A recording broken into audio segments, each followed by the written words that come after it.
நடிகர் கார்த்தியோட திரைப்பயணத்தில் மிக முக்கியமான திரைப்படம் சர்தார். இந்த திரைப்படம் 100 கோடிக்கு மேல் வசூலை வாரி குவித்த ஒரு திரைப்படம். PS மித்ரன் இயக்குனர் அவர்கள் இந்த திரைப்படத்தை தொடர்ந்து சர்தார் 2ஆம் பாகத்தை எடுக்க முடிவு செய்தாருங்க.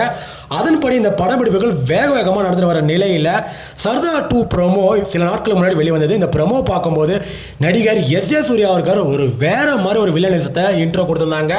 கண்டிப்பாக இந்த படத்துக்கு இது ஒரு மிகப்பெரிய ஒரு பலமாக இருக்கும் நம்ம எதிர்பார்க்கலாம். குறிப்பாக பின்னணி இசை சாம் CS அவர்கள் ரொம்ப மிரட்டலாக கொடுத்துருக்காரு இந்த ப்ரோமோவில். இருக்கும்பொழுது இந்த படத்தோட படப்பிடிப்புகள் அப்டேட் என்னென்ன ரசிகர்கள்லாம் எதிர்பார்த்த நிலையில் சர்தார் 2ஆம் பாகத்தோட படப்பிடிப்புகள் நிறைவடைஞ்சிருக்குங்க. அது மட்டும் இல்லாமல் படத்தோட போஸ்ட் ப்ரொடக்ஷன் ஒர்க் ரொம்ப ஸ்பீடாக நடந்துட்டு வருது. இந்த படத்தோட வெளியீடு ரொம்ப அதிவிரைவில் நம்ம திரையில பார்க்க காத்திருக்கலாம். நம்ம நடிகர் கார்த்தி அவர்களுக்கு சர்தார் 2ஆம் பாகம் மாபெரும் வெற்றியை நம்ம வாழ்த்துக்களை தெரிவிச்சுக்கலாம்.